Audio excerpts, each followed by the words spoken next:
सभी साथियों को मेरा नमस्कार, स्वागत है आप सबका आज 4 जनवरी के इंडियन एक्सप्रेस एनालिसिस में।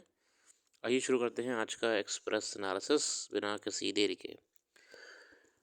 तो पहले पेज पे खबर आती है अंतर्राष्ट्रीय भारत और चाइना के बीच में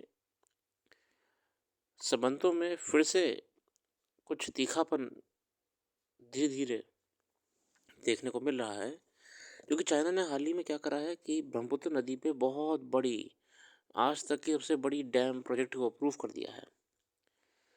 मतलब कि अगर वो डैम ब्रह्मपुत्र नदी पे बन जाती है, तो जो ब्रह्मपुत्र नदी का, अगर हम भारत की बात करें, जो अरुणाचल प्रदेश में एंट्री है, पॉइंट है, फ्लो है, वो पूरी तरह कंट्रोल कर सकता है। चाइना किसी भी दिन वहाँ से बंद कर देगा दरवाजे और पानी का फ्लो ख़त्म।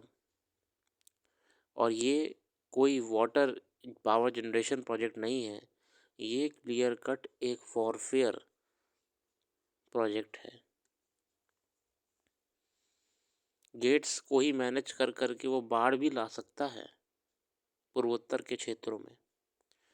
भारत ने इसका कड़ा विरोध करा है।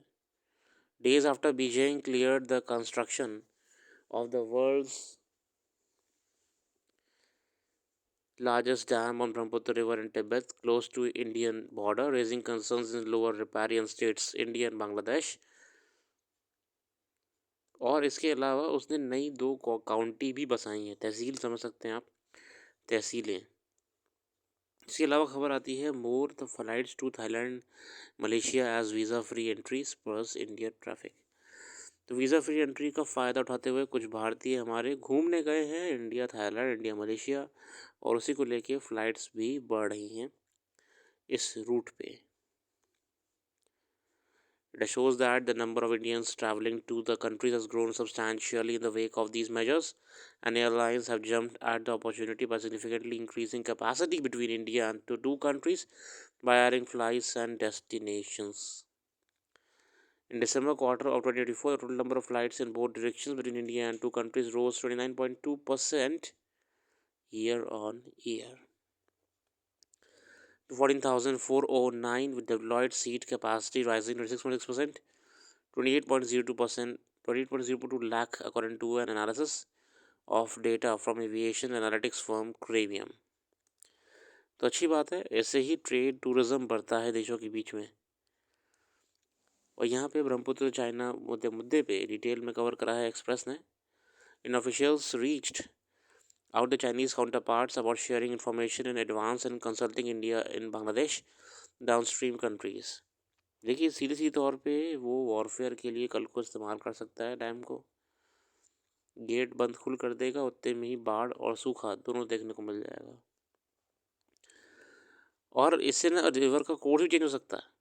On Friday, responding to question from Ranjit Jaiswal, spokesperson on MEA, we have seen information released by SGNO on 25 regarding a hydropower project in Yarlung Zangpo River। देखिए चाइना तो बोलते तो हमारी नदी है Yarlung Zangpo, in Tibet Autonomous Region of China as a low riparian state with established user rights to the waters of river। We have consistently expressed through expert level as well as diplomatic channels our views and concerns to the Chinese in the territory। और भारत सरकार ने इस चीज़ को लेकर China को तलब भी करा है कि भैया ये आप क्या कर रहे हैं। बीते कुछ दिनों पहले ही चाइना के साथ हमारे कुछ रिश्ते ठीक होते नज़र आ रहे थे, मगर फिर से ये होना बहुत बड़ी बात है। Total investment in the dam could exceed 1 trillion yuan which would dwarf any other single infrastructure project on the planet. और ये आज तक का सबसे बड़ा इंफ्रास्ट्रक्चर प्रोजेक्ट है, including China's one town 3 gorgeous dam. और ओन जो चाइना खुद का 3 गॉर्जियस डैम बहुत ही बड़ा डैम माना जाता है, largest in the world, the Hong Kong-based South China Morning Post reported। Chinese FM spokesperson Mao Ning had played down apprehensions of the massive project located in the ecologically fragile Himalayan region along a tectonic plate boundary where earthquakes occur frequently। बाकी कई इसमें repercussions हैं। जियोग्राफिस्ट और जियोमॉर्फोलॉजिस्ट बोलते हैं कि भैया ये जो है ना डैम वगैरह ये हमारे धरती के लिए भी ठीक नहीं है, क्योंकि ये टेक्टोनिक प्लेट पे अवस्थित हिमालय क्षेत्र में है। आगे देखते हैं, how to tranquilize and capture tiger in the wild. ये कैसे टाइगर्स को पकड़ा जाता है उसके बारे में है। और इतिहास है 1896 the British army adopted the so called dum dum bullets, named after Dum Dum Gun factory near Calcutta where they were first manufactured. These bullets expanded on penetration, tearing tissue and splintered bones. और ये बड़ी खतरनाक होती थी, ये bones tissue को damage करती थी। After Hague Peace Convention banned dum dum bullets in 1899, moral debates on prevention of pain leads to experiments in narcotic bullets, which carried a small dose of morphine to kill painlessly. The shift towards tranquilization took another decade and a half when American naturalist Captain Barnard Harris arrived in South Africa in 1982-28 with Mercy bullets, a hydrophobic needle filled with chemical at its base. तो ट्रैंकुलाइजेशन की शुरुआत आपकी होती है आपकी लगभग 1928 में, जब आपके कैप्टन बार्नेट साहब आते हैं साउथ अफ्रीका में और एक नया बुलेट लेके आते हैं जिसमें आगे एक नीडल डार्ट लगी होती है, उसमें बेहोश करने के लिए केमिकल होता है, इसे मर्सी बुलेट कहते हैं। It is speculated that Harris' bullet was covered with a curare, a neuromuscular blocker derived from a tree bark and used blow dart tips for South American tribes to paralyze and catch animals। और उन्होंने ये कहा कि ये मैंने खुद नहीं बनाया है, ये मैंने साउथ अमेरिकन ट्राइब्स को देख के आइडिया लिया है। 29 he used mercy bullets to capture one rhino alive but killed two others in the process। विरोधाभास है। The breakthrough that liked Harris' rudimentary design to realm of practicalities came in 1926 with the invention of disposable plastic syringes by New Zealander Colin Murdoch, a pharmacist and veterinarian। अब कई बाद में आविष्कार हुए, इसको लेके बेहतर करा गया, इम्प्रूव करा गया। अब modern day tranquilizer guns, propel darts, ballistic syringes filled with drugs and tipped hydromic needles using compressed CO2 gas, a tuft of feather as a tailpiece, stabilize these darts in flight। और मतलब उसके बारे में बताया जा रहा है कैसे उसे आपका डिज़ाइन करा गया है। और कुछ विशेष नहीं है, आप लोग को कोई यहाँ पे इतना विशेष काम नहीं मिलेगा। However, the increasing misuse of both xylene and ketamine has exceeded the availability and usage of the very popular combination for varietal sedation, telazol, a pre-mixed ready-to-use combination of telamine and zolzapam, is gaining currency as a substitute।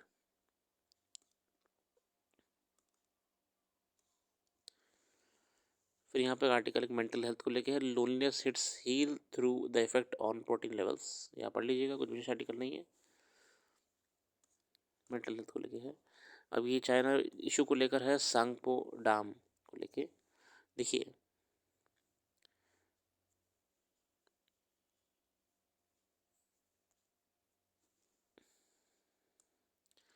China clearly ये project warfare और tactics के लिए कर रहा है। एक बार वो water supply को कहीं से भी कट करने का काम कर दे या फिर कम ज़्यादा करने का काम कर दे, तो वो डाउनस्ट्रीम क्षेत्रों में, यहाँ पे जो डाउनस्ट्रीम क्षेत्र हैं, बहुत भारी नुकसान पहुंचा सकता है, बहुत भारी नुकसान।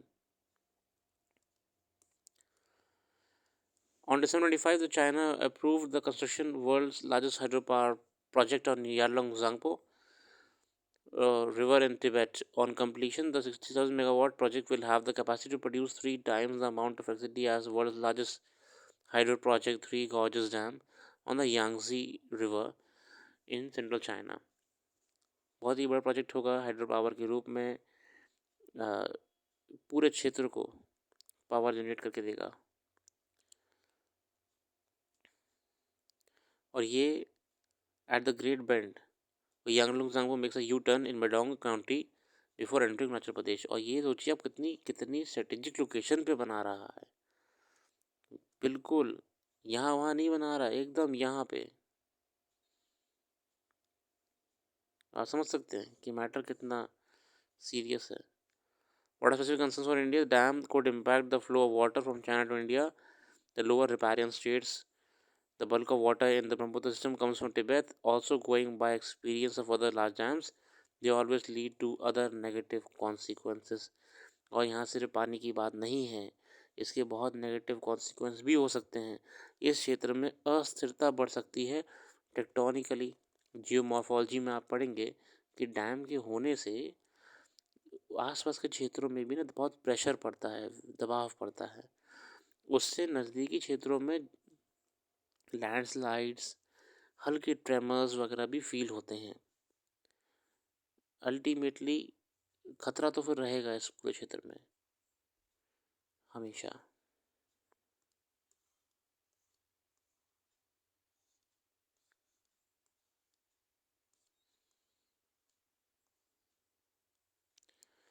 बायोडाइवर्सिटी को फ़र्क रहेगा।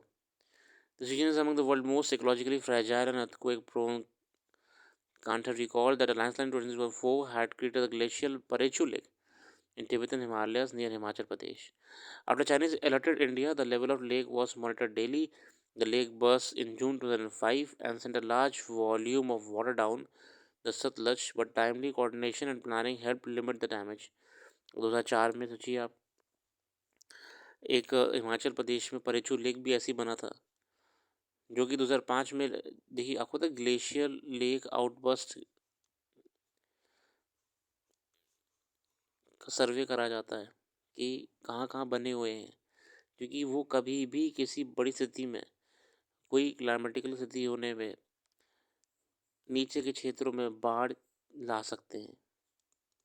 ऐसे 2004 में हुआ था। 2005 में जब वो बस्ट हुआ तो सतलज में जाके पानी का जलस्तर बहुत बढ़ गया।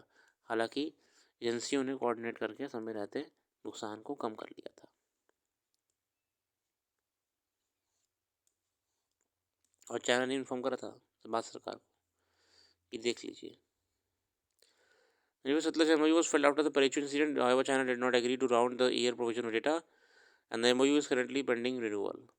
हालांकि उसके बाद चाइना ने कुछ ऐसा इंटरेस्ट दिखाया नहीं अपना डेटा वगैरह शेयर करने के लिए इन चीज़ों का। देखते हैं क्या रहता है इसमें। भारत और चाइना का जो रिश्ता है अंतर्राष्ट्रीय डिप्लोमेटिकली बहुत ही रोलर कोस्टर होने वाला है। आगे खबर है फॉरेक्स एंड फर्टिलाइज़र। इसमें जो अभी कुछ दिनों पहले डीएपी को लेकर खबर आई थी, साथ में जो रुपये की वैल्यू है उसको लेके एक बहुत बड़ा जो ट्रेड प्रॉब्लम है फर्टिलाइज़र इंडस्ट्री का, उसको एड्रेस करा है। The rupee slide from 83.8 to 85.8 to dollar between and September and how has reduced a new source of uncertainty for economic agents and policymakers alike. With most globally traded commodities priced in dollars and those showing little signs of easing, Brent crude has crossed $75 per barrel for the first time in 2 months. देखिए Brent crude oil का barrel भी $75 पर barrel तक पहुंच चुका है। It's complicated both costing and fiscal calculations so long as the rupee moved with 82 to 44 range as it did for nearly 2 years from early October. Only dollar prices mattered, but today it's not just price in dollars but also corresponding exchange rates in rupees that needs to be factored in. Compounding situation further is lack of clarity on how much more than the rupee would weaken in the coming weeks and months. As things stand, the long dollar short rupee trade looks likely to continue at least till the inauguration of the US President elect Donald Trump. Take DAP, India's second most consumed fertilizer after urea, whose current landed import price is upwards $63, $630 per ton. A rupees $2 depreciation would push the value of shipments contracted to that price by rupees 1,260 per ton. अब आप ये देखिए currency का value down होने की वजह से import पे कितना बड़ा झटका पड़ा है, मात्र ₹2 का फ़र्क होने पे। Not for nothing then, the fertilizer companies are hesitant to import. In this case, their worry is not only about the import price in dollars and the exchange rate, but also whether the government would permit them to pass on the resultant higher cost to farmers. और जो companies deal करती हैं fertiliser में, वो कह रही चलिए import कर भी लेंगे। क्या 1260 टन वाला फर्टिलाइज़र डीएपी गवर्नमेंट फार्मर्स को प्रोवाइड कराएगी, और क्या फार्मर्स ये प्राइस दे पाएंगे?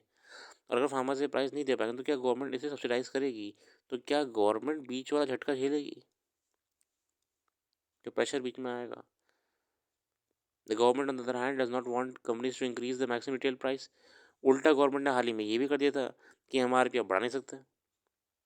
27,000 per ton, it has approved the extension of social subsidy of rupees 3,500 per ton, which was being given on the DAP till December 31 for a further 1 year period, but that additional subsidy cannot cover the impact of rupee depreciation.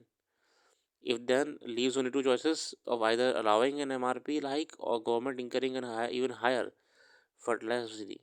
अब दो बातें, या तो MRP hike allow कर दे तो farmer उतने में खरीदेगा, या फिर गवर्नमेंट जो बीच में गैप आ रहा है, जो प्राइस कंपनी लॉस में नहीं जाने देना चाहती हैं, वो सब्सिडाइज करके गवर्नमेंट बियर करे और फार्मर को वापस से वही जो रेट है 630 प्रति टन का, वो अलॉट करा जाए। इसके अलावा कुछ है ही नहीं।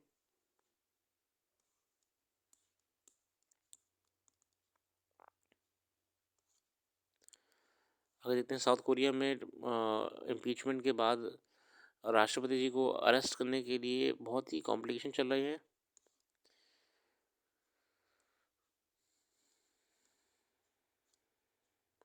इसी के साथ आज के लेते रखते हैं। अपना कीमती समय देने के लिए बहुत बहुत धन्यवाद।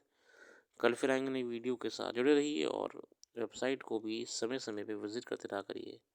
Thank you.